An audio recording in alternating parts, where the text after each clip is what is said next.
From the alley-oops at Keyshaw to the glory days at the stick. From who's got it better than us to brick by brick. It's always the 49ers way. From off-season to game day. Yeah, we talk back. It's the 49ers Cutback.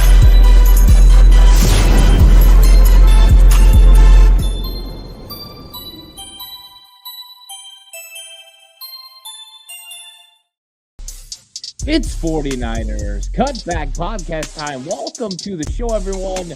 49ers get that big win, 34-3, and boy, was it fantastic. 49ers absolutely operating on a high level, and it was a lot of fun to watch. So I'm going to enjoy talking San Francisco 49ers. And what's up to Tommy? Tommy's already in the house, ready to talk San Francisco 49ers getting a big-time win against the Jacksonville Jaguars. Knew it wasn't going to be easy, but the 49ers made it look a lot easier than I fully expected. They were operating at a high level from beginning to end in this football game, offensively, defensively. It was just a great performance for the San Francisco 49ers, and they were getting a lot of things done. The pass rush showed back up.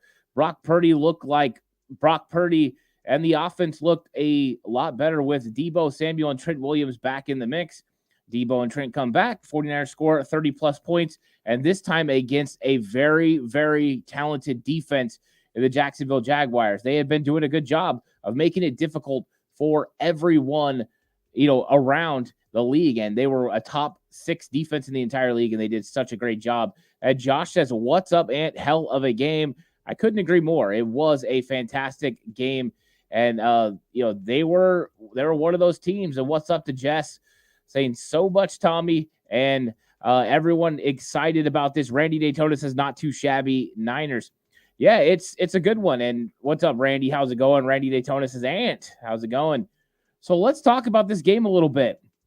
49ers are coming out, and they know they need to operate at a high level. And Brock Purdy gets the ball after a great defensive stop. So what the 49ers wanted to happen against the Bengals and Joe Burrow last week, they weren't able to get off the field on third down. This time they get to Trevor Lawrence. They get it done. And the 49ers brought pass rush the entire time. They brought pressure. They pressured receivers. They pressured the running game with Travis Etienne. They pressured Trevor Lawrence.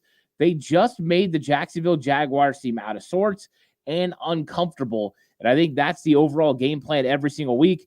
Just this time, they were able to execute it at the highest of levels. I was really impressed with the defense. I was impressed with the way that they operated. I mean, that's the thing. When you got guys that can bring pass rush off the edge, it just changes the game. Now you're getting one-on-one matches for Javon Hargrave, one-on-one matches for Eric Armstead. They were both able to create pass pressure from the middle, which we know is a bugaboo for any team, but especially this week, the 49ers needed to make sure they did that. With the question marks surrounding that interior offensive line of the Jaguars, Walker Little struggled a little bit against those big-time players on the other side. So I got to do this real quick, guys. I got to talk to you about Bet Online. The last of the major pro sports leagues is off and rolling, and college basketball is ready to go as well. Bet Online remains your top spot for all your live betting action and contests. NFL, college football, UFC, and NHL are in full swing. Bet Online is your number one source for wagering news, odds, trends, and predictions. All the hoops betting action along with every sport available at your fingertip with both desktop and mobile access at any time. Head to Bet Online today and remember to use our promo code BELIEVE. That's BLEAV for your 50% welcome bonus on your first deposit. Bet Online, where the game starts. 49ers were absolutely great in this football game. And it started up front at that defensive line. And that's exactly what I wanted to see from the 49ers was a game that they could go ahead and get it done at the beginning. And this is what Josh is saying here. Josh says, Young and Bosa, watch out. And that's exactly what it felt the entire time. Once you got him on the field, it felt like everybody else was having success as well. Bosa looked so much more dynamic. Chase Young got to the quarterback and created a strip sack, him and Bosa together. You had Cleveland Farrell get a sack because there was pressure coming from the interior, and he was there to make sure Trevor Lawrence didn't get away. Pass, rush, lane, integrity, doing your job. Cleveland Farrell does that. It was just consistent pressure from the entire defensive line.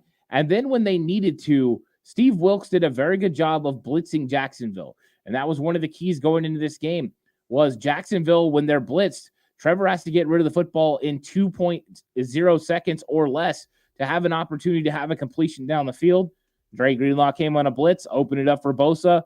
So the 49ers did a very good job. I thought Steve Wilks made great adjustments. We got some good play on the outside from Ambry Thomas. Overall, it was pretty fun to watch.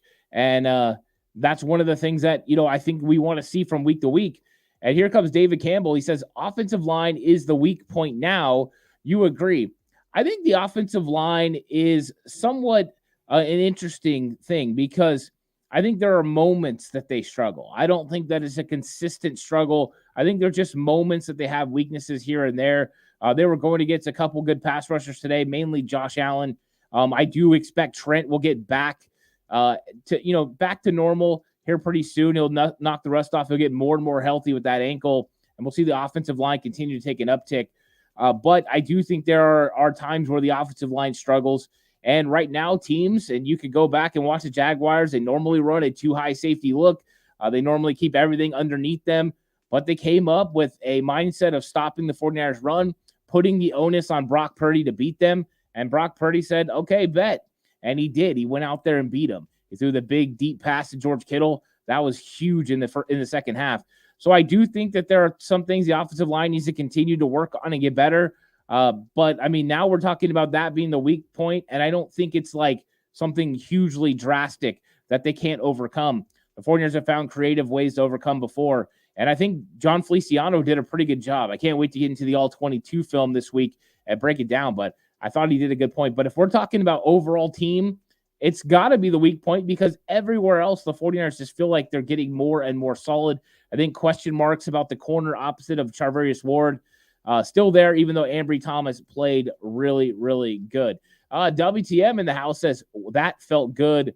What W really felt good? Yeah, that W did feel good. I see you replaced that. Thank you so much for that. Marvin Rose right here said, what's up, Marvin? How's it going? Says, Purdy, 296 yards passing today, 3 touchdowns, no turnovers.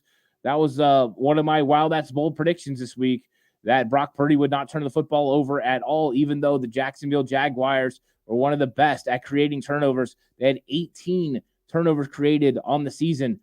Coming into this game, 49ers don't turn over the football, play great defense. We're able to have a balanced attack, running the ball and throwing. And all of a sudden you look up and you're ahead by a big margin. And that was really fantastic to see. Josh says Dre was back to his norm. Yeah, I think it was real evident. I think it was like in the fourth quarter, they went for a screen pass to Evan Ingram, and he just flew out of nowhere and blew it up. And it's like, okay, there's healthy Dre. Dre's back. It looked like the 49ers were the most healthy we've seen them in a long time. And when Dre and Fred are healthy, just means problems. Ruben says, one of my favorite part of the game was Wilks hyping Ambry up. Yeah, that's pretty cool. I know a lot of people are super excited about Steve Wilks being on the sideline, and that's great. So, we'll see what happens as far as that goes. And Marvin says, hey, Ant, how's it going? Yeah, and, right here, Marvin brings up Oliver was benched. Yeah, it was a bad matchup for Isaiah Oliver this week. If he was going to be going against Christian Kirk, and some of the other guys in the slot, that was going to be a tough matchup.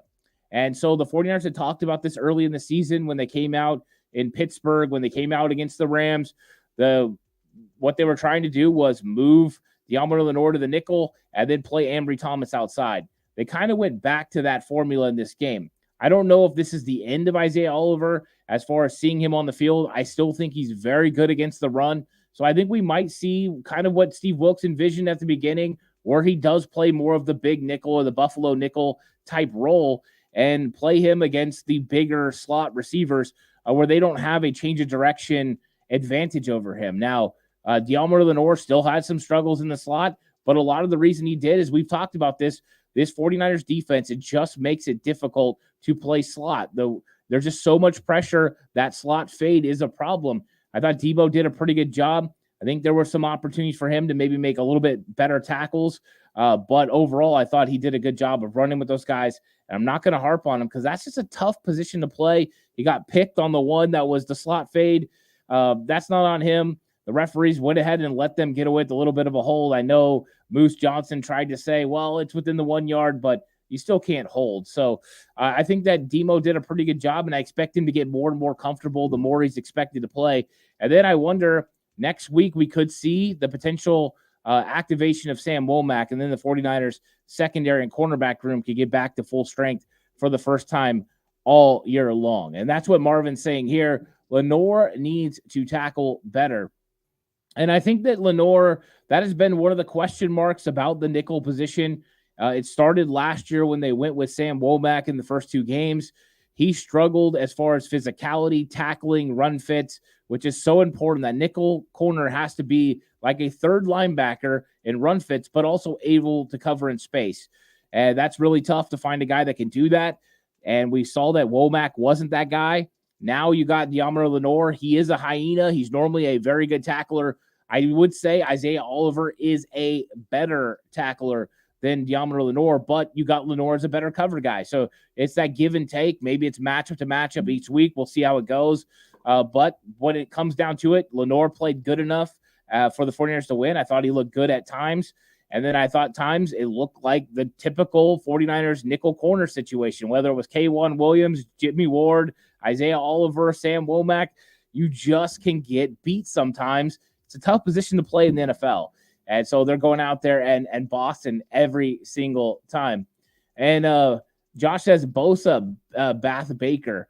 Oh, that's going to be interesting next week, right? You're going to have the Ohio State defensive ends going against Baker Mayfield. That's going to be a lot of fun.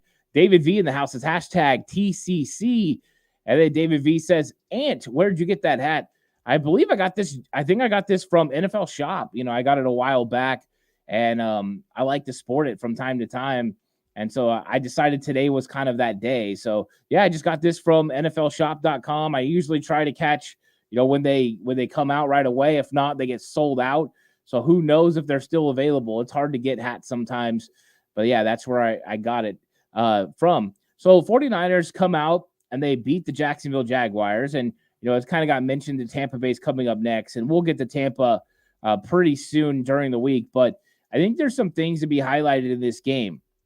When you look at how the defense played, I felt like that really fueled the 49ers offense. And whenever you get a 3-and-out, the way that the 49ers did on that opening drive, and they just look dominant, Trevor Lawrence looked uncomfortable, it kind of springs over into that offense. And the 49ers went right down the field, and you saw the effects of Deebo Samuel operating without the football. Kyle put him in motion so much, right? He was just moving all around, creating the idea that he was going to get the football. And that is the effect of Deebo. And Deebo was very much used as a decoy. He was used as a part of the game plan. It was spectacular. Brock Purdy, right, throws touchdown passes to George Kittle, Brandon Ayuk. Deebo gets the touchdown on the run. You get the touchdown from Kyle Juszczyk. It was a well-balanced and well-executed game plan. Kyle Shanahan using all weapons. Brock Purdy executing the offense.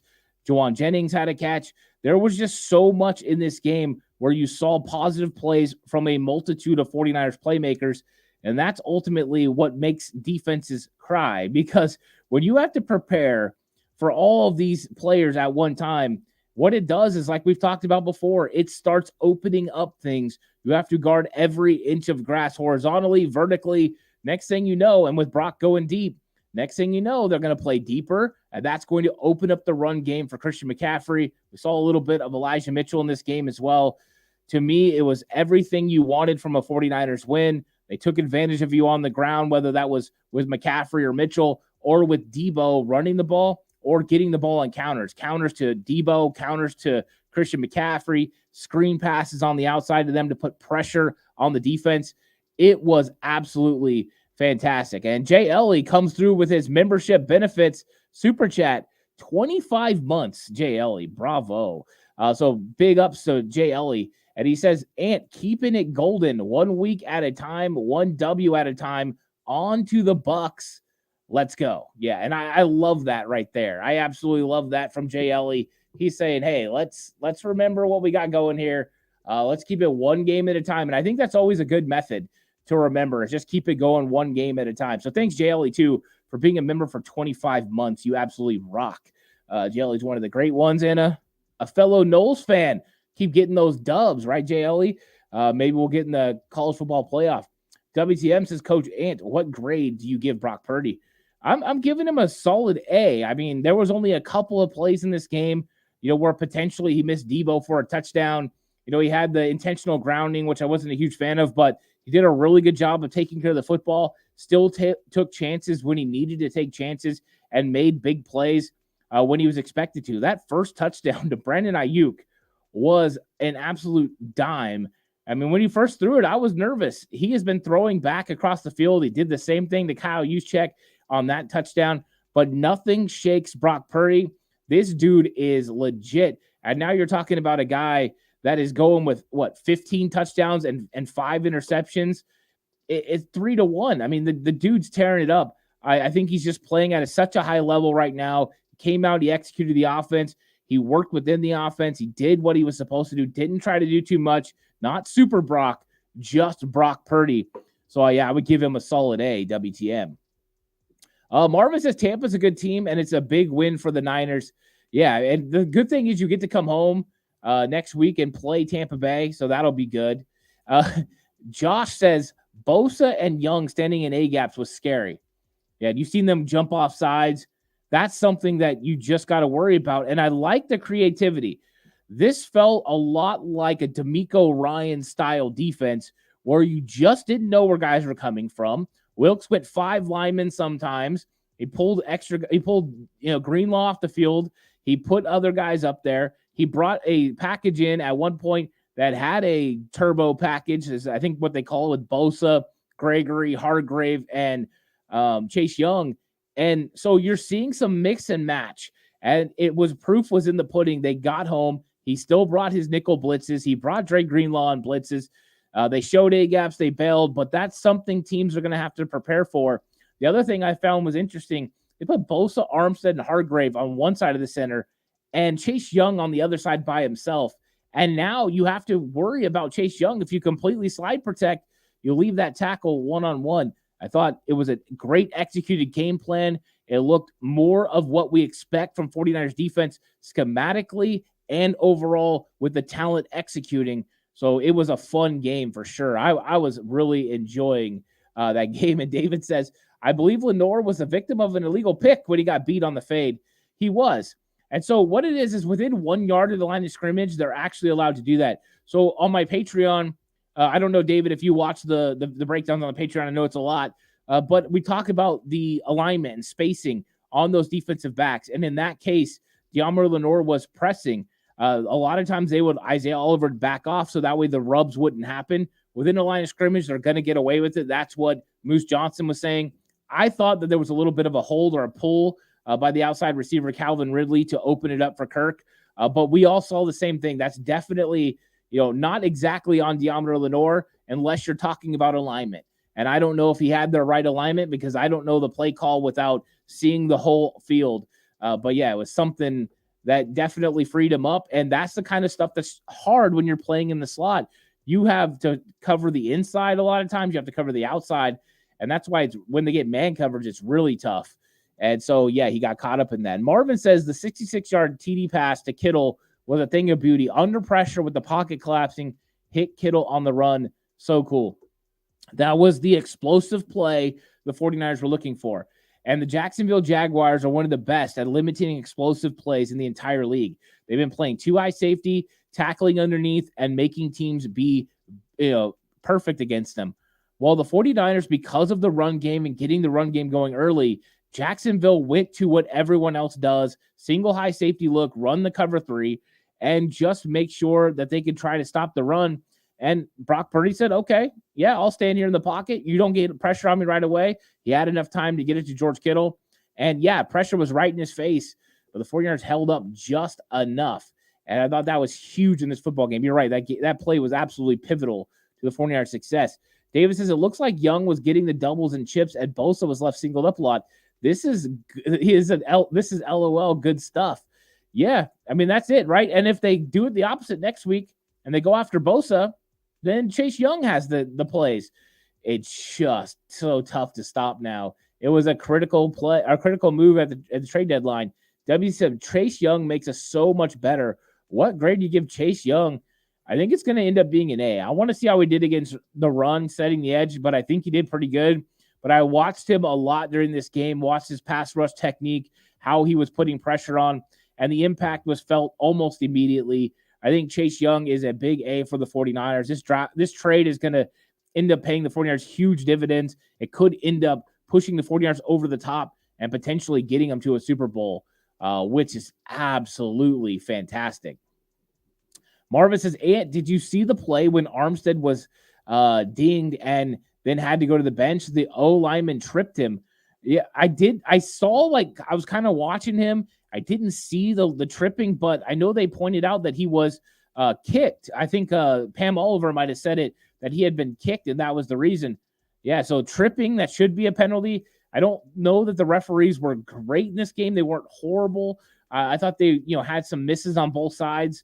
But I think whenever it evens out, you let it go. But yeah, tripping is a problem. Offensive linemen try to get away with it. I know I did when I played. There was a couple of times I was getting absolutely, dominated, and I had to go ahead and flip a leg up, trip somebody up. You do what you can to make sure you don't lose. So yeah, I mean, it happens from time to time, and we got all kinds of people in the house. Thanks to everyone for coming through. And what's up to John? He says, what's up, Coach Ant?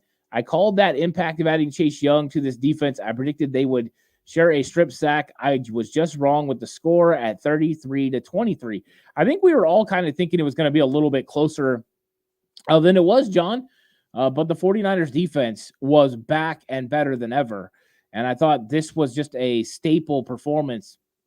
And it put everyone on notice again. 49ers are back. So whatever you figured out before, it ain't going to work no more. Figure something else out. So I love that. So that's exactly what we needed from this 49ers defense. They needed to go ahead and tear it up. And John says, refs missed a horse collar on Purdy. I think that was a drive killer. They did miss that call. That should have been one. I thought that a couple holding calls, I think not the one on Trent as much. There was another one. Oh, maybe it was a Charvarius Ward.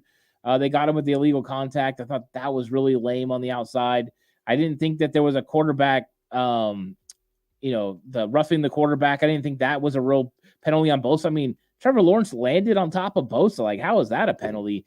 To me, that was a little interesting in the game. But see, the 49ers faithful, Josh says Cowboys struggling with the Giants early. Well, that's interesting. And let's see, Bobo with the $5 super chat. Huge. What's up, Bobo? Always love when you come through. That's a great win against a great team, but the schedule only gets harder from here. Our defensive backs need to tighten things up and get better. Too much penalties. Yeah, I think that's part of the reason you saw too many penalties from the defensive backs was they tightened it up. And some referee crews are going to call little ticky-tack things, and some will let it go, right? This is what happened with the Legion of Boom. They were a defense that was put pressure on you every single play. Pete Carroll's thought was they're not going to call it every single time, and usually he was right, so you would get away with them. The thing is, when you have these bigger corners like Charvarius Ward, like Ambry Thomas, they are grabby. They like to get physical with players. You're hoping you don't get too many of those calls, and especially some that change the game. But whenever you tighten up coverage, it's more than likely you're going to increase penalties, and I think that's what we saw today. What you're hoping is, though, the tight coverage will last long enough for the pass rush to get home, and maybe the referee will leave that flag in the pocket, especially if the ball doesn't get released. Maybe you don't have that penalty. But good point. You got to make sure you tighten things up. You got Tampa Bay next week, which is a winnable football game. But after that, it does get tougher and tougher and tougher for the San Francisco 49ers because they got Eagles coming up. They got Seahawks coming up. Marvin says interior defensive line just dominated. And that's what Jay Elliott was saying. Or I think, was it Jay Elliott or Josh that was saying the whole D-line? Jay Elliott, the whole D-line did well this game, and I like that from JLE. I think that you're right. They all just played so good. Hugo, what's up, Hugo? Says, what's up, TCC? I don't care. There will be gassers tomorrow for everyone. D after they got that TD call back from Ambry. Yeah, I seen D winners that had come onto the field. I don't know what other defensive players came on the field or what players came on the field, and even coach. So Kyle Shanahan is going to make sure that he tells everyone, hey, this isn't something that you can do. You can't come onto the field. That cost the 49ers a touchdown. The good news is the 49ers offense absolutely rolled, and I think it actually was a demoralizing drive. And I was actually watching the game, with my family, my dad and my sister, my wife, my mom, and Warren, who did a lot of cover 2 stuff with me last year. He said it was a demoralizing drive. I thought that was a great point. So Warren coming through with the great call on that. And Michael says, schedule is not hard. Only Ravens and Philly will be a test. Yeah, so I know you got Tampa Bay, then you got Seattle. And anytime you play Seattle in Seattle, it's going to be on a short week. That will be tough for the main factor that you're playing 3 games in 12 days. So you play now, you play next Sunday against Tampa Bay. Then you got the short turnaround against Seattle. Now, if you win, it's all gravy because then you have time to prepare. You have a mini bye before you travel to Philadelphia to play the Eagles. So that could be in the 49ers' favor, but you got to get through these 3 games. Potentially that Seattle one ends up being tough. Anytime you play in Seattle, it's Thanksgiving night. Should be electric there. I think the 49ers are going to be wearing their all-white throwbacks as well, which will be really cool to see. And then you got that Philadelphia game. Then you turn around and you play Seattle again.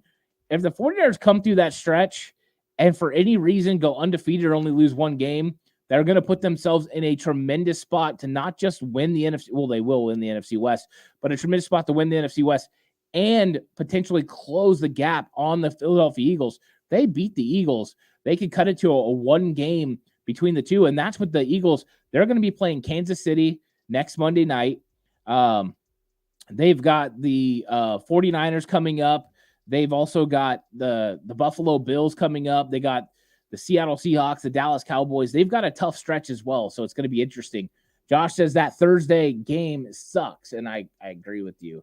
Yeah, I'm not a huge fan of the Thursday games.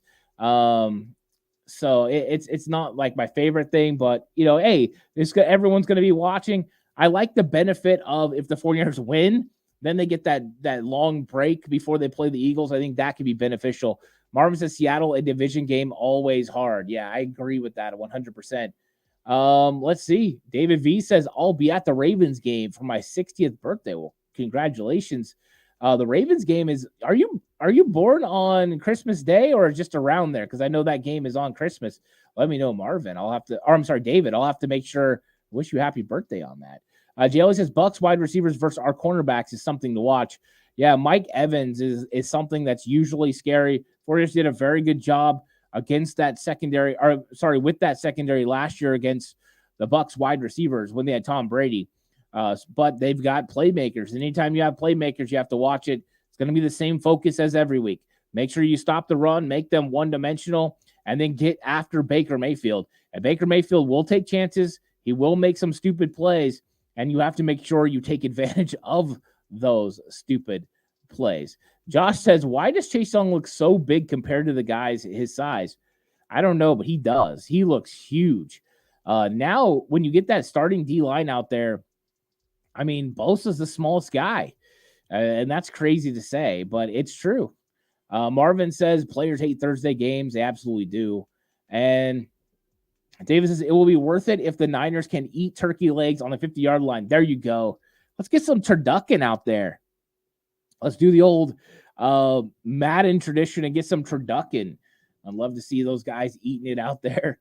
David says the 28th. Oh, well, congratulations. I'm going to try to remember that so I can come through and wish David V a happy birthday. So hopefully the 49ers get a big win on your birthday there, David V. And Jess says, hey, did you hit that like button?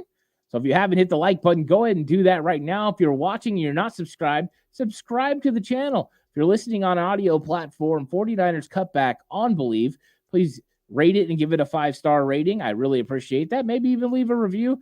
That would be awesome. And Marvin says, love that turducken. There you go. JLE says, thinking more kick return, punt return for Bell.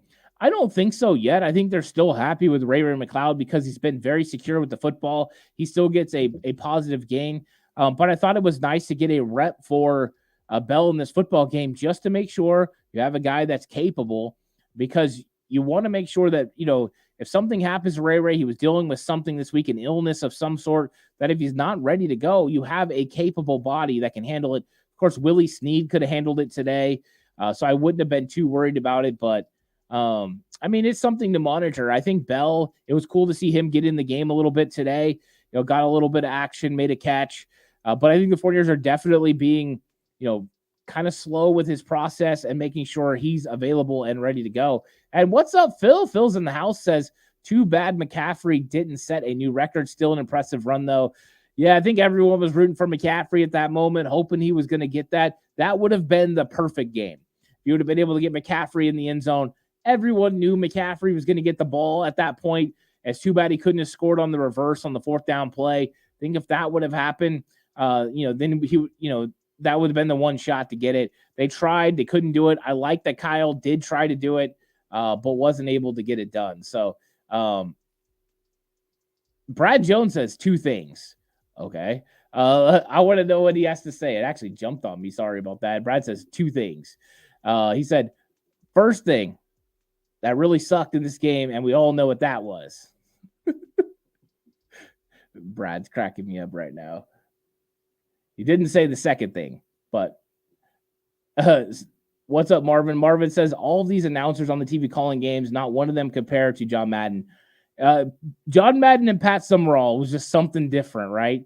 It was just something different. So, yeah. And Steve-O Smith comes through with, what's up, Steve-O? 5 sackaroonies, an INT and a fumble, should have been for 6. Yeah, 49ers were doing it all. Talno Fonga had an interception. Ambry Thomas had the fumble recovery. Fred Warner had an interception. I just felt like the 49ers were executing at such a high level. And Bosa had the fumble recovery as well, and the strip sack by Chase Young and Nick Bosa. It was a phenomenal game on defense. They just created so much. So, yeah, I was a huge fan of what they were doing. And here we go. Brad says, and second, you can make sense of benching Purdy in that drive. I think he was just trying to hit all of his starters out.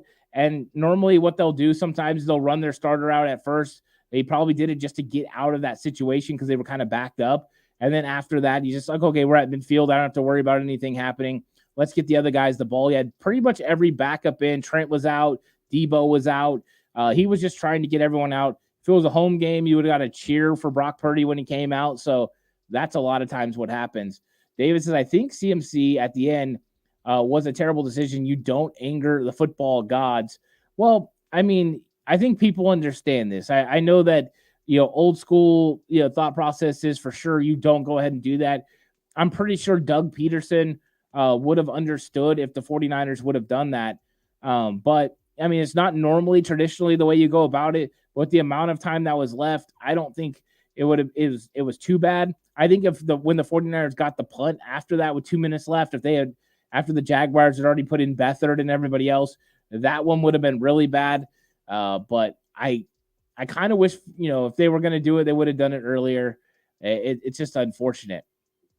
And JLE says, Pat is the best of all time. Pat Summerall was something special, wasn't he? Just really good calls. Madden always cracked me up. Looking back on it now, just absolutely hilarious. Some of the things he said, and he was just one of a kind. And that was a unique time where we got, two of the best at the same time together. It was always hilarious. So yeah, I really enjoyed those guys together. Marvin says, by the way, so was Cassell and Dandy Don and Gifford on Monday nights. You're right. You're right. That Cassell group, Gifford and all them, they did a really good job for a long time. Great announcing crews. I think they've been trying to find those types of groups again, and it hasn't really worked out for most of these announcers and things. But the 49ers absolutely put this game on notice. They buttoned, put the league on notice. They buttoned this game up really nice. They were able to execute in the passing game, run the football, play good defense, get after the passer. They stuffed Travis Etienne in this game. To me, it was an overall well-rounded performance, one of the best performances, if not the best 49ers performance that we've seen this year, because they have just been, battling so much. And what's up to Thomas here? Greetings from Copenhagen, Denmark. Never mind CMC didn't get his TD. He will start a new streak next week. I love that thought process. And thanks for coming through all the way from Denmark. Awesome. Thanks for coming through, Thomas. Really appreciate it. And Bobo says Mike Goldberg is the best of all time. Is that doing Mike Goldberg? Are you talking about the UFC guy? I like that guy. Jason Hill says, what's up, Jay Hill? I'm sure we're going to be doing an Ant Hill show here pretty soon. Statement, guess I was wrong about my worries. Yeah, I think you were. Jay Ellie, remember when they put Miller in the booth? He was pretty decent. That was interesting. The whole Monday Night Football thing. That was really interesting for sure. And Brad says, let's face it, as long as Collinsworth is gone soon, we are all happy. Talk about somebody that has sour grapes about the 49ers from all those two Bengals losses in the Super Bowl. He definitely does. Tom says, why do the Lions have such an easy schedule? I don't know. I'm guessing it's because they didn't win their division last year. A lot of times that will determine it, plus which divisions you're set to play from year to year. They rotate. Sometimes it just works in your favor, and I think it's working in that favor then. Wow. But yeah, I thought it was overall it was a great game, guys. I'm going to go ahead and check out here. I'm going to watch some of the afternoon games and just enjoy. Thank you guys all for coming through. There's going to be content coming out all through the week.